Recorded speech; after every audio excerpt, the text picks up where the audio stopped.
তাহলে ম্যাম কুমারগ্রামের সেই একটা আমি প্রত্যন্ত অঞ্চলই বলবো, সেখানে আপনার চাকরি জীবন শুরু। ওখানে অ্যাসিস্ট্যান্ট টিচার? হ্যাঁ, ওখানে অ্যাসিস্ট্যান্ট টিচার হিসেবেই শুরু। তারপরে ওখানে কত বছর ছিলেন? ওখানে আমি 5 বছর 2 মাসের মতো ছিলাম। তারপর চলে আসলাম Phulbari high school. Phulbari high school, আচ্ছা। শিলিগুড়ির কাছেরই রাস্তার উপরে যে বিশাল স্কুলটা, সেখানে আমি জয়েন করলাম 2006 সালের মার্চ মাসে। তা ওখানে আমার 8 বছর কেটে গেছে। তাহলে ইনচার্জ কোথায় হলেন? ইনচার্জ হয়েছিলাম আমার প্রথম স্কুলটাতে, আচ্ছা, অর্থাৎ কুমারগ্রাম যেটা নাম হচ্ছে নিরবালা স্মৃতি গার্লস স্কুল। এটা হচ্ছে ওই খোয়ারডাঙ্গা কাছেই, ওটা নারাকথলি বলে জায়গাটায়। আচ্ছা, জায়গাটাতে স্কুলটা। তা তখন আপনি থাকতেন কোথায়? মানে তখন আমি যাতায়াত করতাম কামাখ্যাগুড়িতে। প্রথমে আলিপুরদুয়ারে কয়েক মাসের মতো ছিলাম, কিন্তু দেখলাম আলিপুরদুয়ার থেকে যাতায়াতটা খুব অসুবিধার হচ্ছিল। আর আমাদের যেহেতু স্কুলটার ভবনই তৈরি হয়নি, স্কুলটা শুরুই হলো মর্নিং স্কুল হিসেবে। আচ্ছা, কেননা মর্নিং স্কুলে যেটা জুনিয়র হাই হিসেবে শুরু হয়েছে, জুনিয়র হাই হিসেবে শুরু হলো। বিল্ডিং এর সমস্যা ছিল? বিল্ডিং তো তখন তৈরি হয়নি, আমরা ওই হাই স্কুলের সঙ্গে বিল্ডিং শেয়ারিং এর সমস্যা ছিল। সকালবেলাটা আমরা নিতাম, পরে ওরা যেরকম 10টা 40 এসে ওরা ডে স্কুলের নিত। কাজেই সেই সকালবেলা ধরতে গেলে আলিপুরদুয়ার থেকে তখন সম্ভব ছিল না, যার জন্য আমি 2-3 মাসের মধ্যেই আমি কামাখ্যাগুড়িতে চলে আসি। এবং আমার বাকি যে বছর ছিলাম সেটা সবটাই কিন্তু কামাখ্যাগুড়িতে থেকেই যাতায়াত করতাম আমরা। তারপরে ওখান থেকে ফুলবাড়ি হাই স্কুল থেকে তারপরে আমার হেডমিস্ট্রেস হিসেবে এখানে জয়েন করলাম।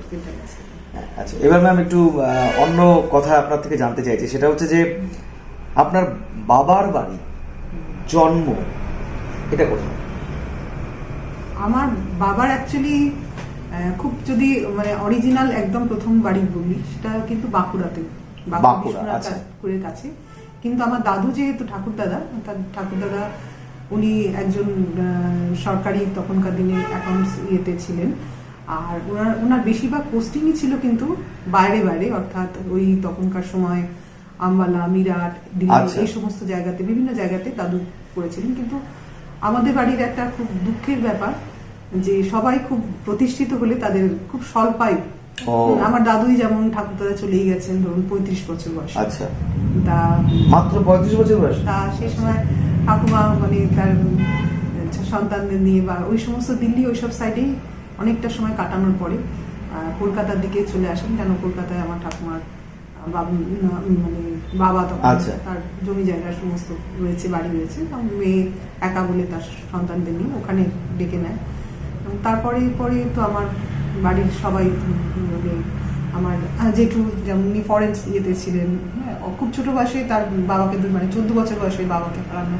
তবে আমার ছোট পিসি তখন বোধ হয় 2 বছর। তো এরকম একটা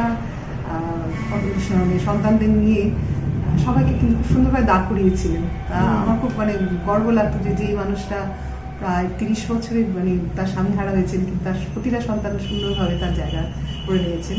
আমার এক কাকা যিনি আমেরিকায় নাম প্রতিষ্ঠিত ডাক্তার ছিলেন, তারও ওরকম মানে 37 বছর। এদের মানে অদ্ভুতভাবে একটা ক্যান্সার রোগটা পরে আমার কাকুই ক্যান্সারের গবেষণা করছিলেন, বলে গেছিলেন হতে পারে যে ওই রোগটার জন্য তখনকার দিনে আমার ঠাকুরদাদা চলে গেছিলেন।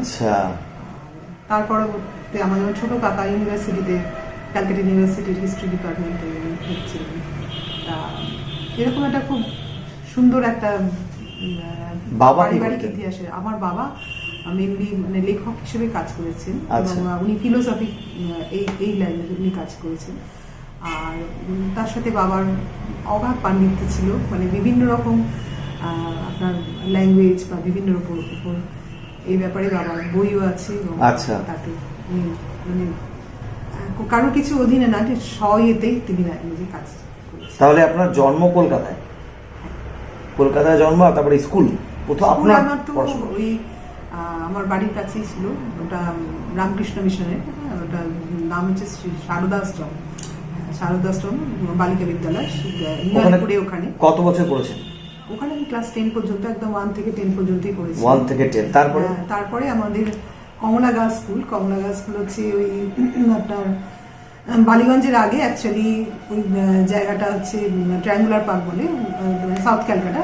ওটাও খুব নাম করা একটা স্কুল, সরকারি স্কুল।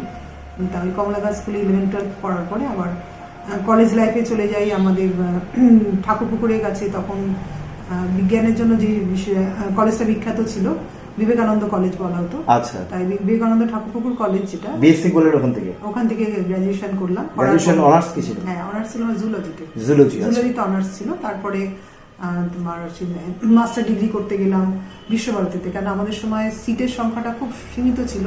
আচ্ছা, তাতে কিন্তু প্রতিটা জায়গাতে যে পেয়েছিলাম, অনার্সও পেয়েছি বা মাস্টার ডিগ্রিও পেয়েছি, সবই কিন্তু পরীক্ষা দিয়ে। তখনকার দিনে কিন্তু মানে নাম্বার ভিত্তিক ভাবে তারা অ্যাপ্লাই করতে পারতো, কিন্তু পরীক্ষা দিয়ে একটা ভালো মানে পজিশন না হলে ওই সিট গুলো কিন্তু ভর্তি হতো। আচ্ছা, এবং আমাদের কলেজে তো অনেক স্টুডেন্ট তখন আমাদের যেত না, মানে 20 জন স্টুডেন্ট। তাই 20 জন স্টুডেন্টের কিন্তু পরীক্ষা দিতে অনেক, তার থেকে ওই লড়াই করে। আচ্ছা, মাস্টার্স করলেন আপনি বিশ্বভারতী থেকে? তারপরে তো ওই বললাম যে মাস্টার ডিগ্রি রেজাল্ট বেরোনোর আগে আমার গেট যেহেতু কোয়ালিফাই করা হয়ে গেছিল, কোয়ালিফাই করেছিলাম। পার্ট 2 যখন পড়ছি সেই সময়তেই ওগুলো তো IIT কন্ডাক্ট করে যে পরীক্ষাটা, তা ওই গেটের জন্য আবার বোস ইনস্টিটিউটে মানে ইন্টারভিউটা অ্যাপ্লাই করেছিলাম। তা ওখানে জুনিয়র রিসার্চ ফেলোশিপ হিসেবে ওরা আমাকে চিঠি দিল।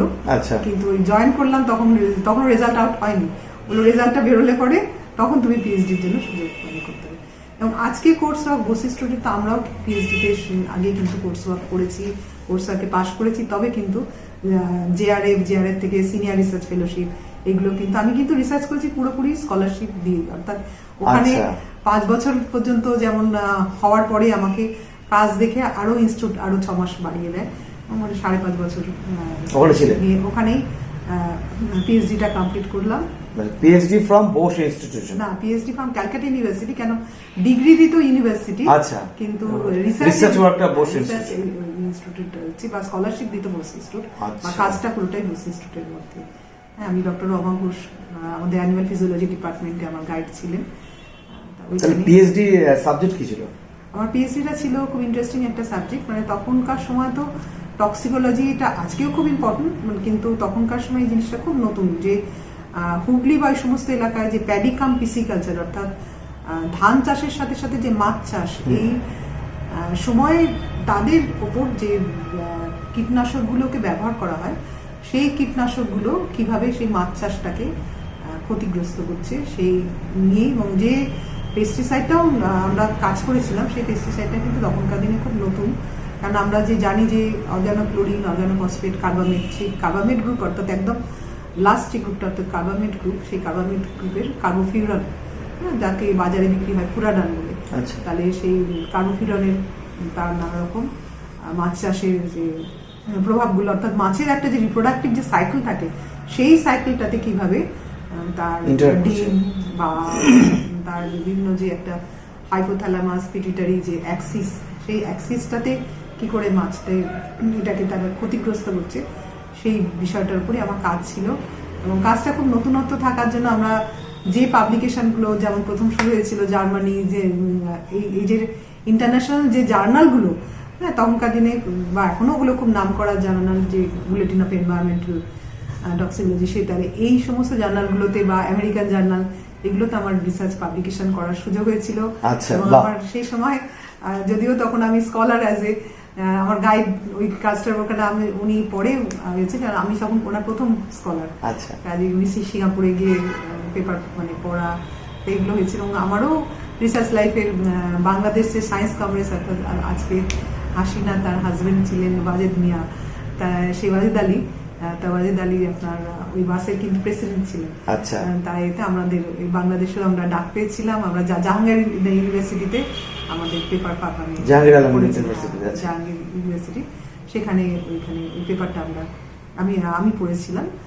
তা এইগুলো আমাদের রিসার্চ লাইফের মানে কিছুটা উজ্জ্বল দিক, যে গবেষণার সাথে সাথে যে পাবলিকেশন, সেই কাজটাও অনেকগুলো ইন্টারন্যাশনাল জার্নালে কিন্তু পাবলিশ হয়েছিল। তার মাঝখানে আমার পরিবারের নানা রকম পরিবর্তন আর স্যার চলে আসা, তখন আমিও কোন সময় বিয়ে হয়েছিল 92-তে, তখন জব হয়ে গেছে।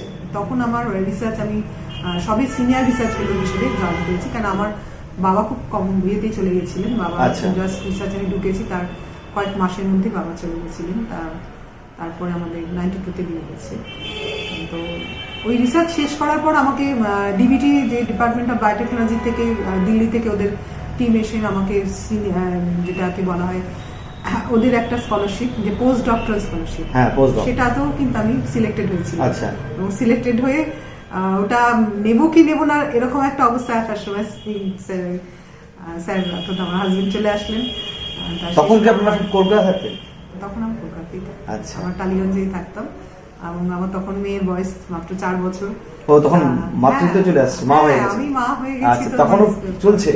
হ্যাঁ, আমার অ্যাকচুয়ালি এখন তো অনেক সুযোগ মেয়েদের হয়েছে, তখন তো ওই ম্যাটারনিটি লিভটাই তো ছিল মাত্র 3 মাসের। আচ্ছা, 3 মাসের। এবারে আমার ইনস্টিটিউট যেহেতু আমার বাড়ি থেকে অনেকটা দূর ছিল, আর যে সেক্ষেত্রে ধরুন যে ওই এটা কভার করার জন্য আমাকে 1.5 মাস আগে ছুটি নিতে হয়েছে, এবং পড়ে থাকলে হাতে 8-1.5 মাস। তাহলে আমাকে বেবিকে যে রেখে গেলাম বাড়িতে, সে তার বয়স কিন্তু মাত্র 1.5 মাস। ভাবা যায়? আজকের দিনে আমি তাই বলি যে ভাবা যায় সত্যি, যে ওইটুকু বাচ্চাটাকে বাড়িতে রেখে। এবং তখনকার দিনে তো এত না, বাড়ির ঠাকুমা পিসি তারাই কিন্তু, বা ওদিকে গেলে পরে দিদা তারাই দেখতো, তারাই করে করে করে সেও অভ্যস্ত হয়ে গেছিল। সেও জানতো যে ওটা একটা অর্থাৎ ইনস্টিটিউটে যায় মাসে সকাল 9টায় বেরোলে রাত্রি 9টায় ঢোকে, কেন একটা লং টাইমের ব্যাপার। রিসার্চ লাইফ কিন্তু আমাদের পড়ানোর লাইফের মতো 10টা 4:30 এই টাইমের কোনো মানে ঢুকতে হবে টাইমে, কিন্তু বেরোবে যে কখন সেটা তার কাজের উপর। আচ্ছা, এবং তার অবশ্যই একটা নির্দিষ্ট টাইম আছে, যে সেই টাইম কভার না করে সেদিনকে স্কলার বেরিয়ে যাবে তা হয় না। কিন্তু সেই মানে বেশি সময়টার কোনো সুযোগ থাকতো না, এটা কাজের উপরই নির্ভর করতো। এবং যেহেতু আমার বায়োকেমিক্যাল লাইনের কাজ ছিল, কাজে আমার টাইমও লাগতো, বা অনেক সময় লাগতে পারে, রেডিও অ্যাক্টিভ এই সমস্ত নিয়েও কাজ ছিল। বুঝতে পারলাম। যাই হোক, ওই পোস্ট ডক্টরালটা তখন আমি ছেড়েই জলপাইগুড়ি চলে আসলাম। তখন আমার মেয়ে পোস্ট করলেন না, চান্স পেয়েও করলেন না? না, ওটা করার সুযোগ হলো না। তখন আমি ওদের রেজিগনেশন দিয়েই চলে এলাম, যে না, মেয়েটা তখন আসলে আমার শ্বশুরমশাই তখন মারা গেছেন। তারপরে শিফট করলেন জলপাইগুড়ি? হ্যাঁ, তখন স্যার চলে আসছেন। আমি দেখলাম আমার মেয়ে একটুখানি, বাবাও বেরিয়ে গেছে, এবার মাও চলে যায়, তা ওর একটু অসুবিধা, তারপর সেই জন্য ফ্যামিলিগত ভাবেই চলে আসলাম। তখন তো চাকরি হয়নি? না, তখন তো সার্ভিস কমিশনই শুরু হয়নি। তখন সেটা হচ্ছে 97 সাল। তারপরে তো 98 থেকে সার্ভিস কমিশনের তোড়জোড়, বা তারপর পরীক্ষা এসে ফার্স্ট এসএসসি পরীক্ষাটাও ওখানে গিয়ে দেবো সেরকম অবস্থা ছিল না। আমি এখানেই নর্দার্ন যে রিজনেই, যার জন্য স্যার বলেন এখানেই করো, যদি হওয়ার তো হবে। তো ওখানে সিলেক্টেডও হলাম, দেখলাম। কিন্তু আমাদের অ্যাকচুয়ালি প্যানেলটাতে ওরা রিক্রুট করতে কিছুটা সময় নিল। ওরা দেখলাম 2001 সাল। আমার জন্য ভালোই ছিল, কেন আমার বাচ্চাটা তখন এতটাই ছোট, প্রথম দিকে দিলে আবার তো ছেড়ে দিতে হবে। 97 পরীক্ষায় বসলেন, 2001 জয়েন করলেন? পরীক্ষাটা 98 হয়েছে, 2001 ওটা জয়েন করলেন।